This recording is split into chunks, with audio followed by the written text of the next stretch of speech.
Hello guys! Kagabi pala nag-dinner kami sa labas ng husband ko at saka ng mother-in-law ko.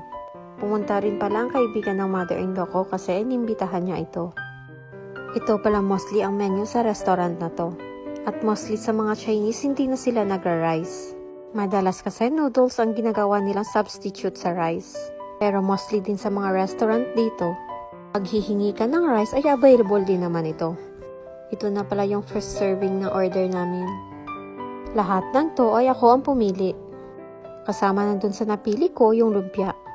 Ewan ko sa restaurant na to kasi triangle yung shape ng lumpia nila. Isa rin sa in-order ko is yung stir fry na mushrooms. Sarap na sarap ako sa lumpia na to.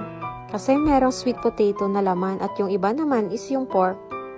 At saka yung mushroom nila is napaka-crispy. Isa rin pala sa napili ko is yung pork feet.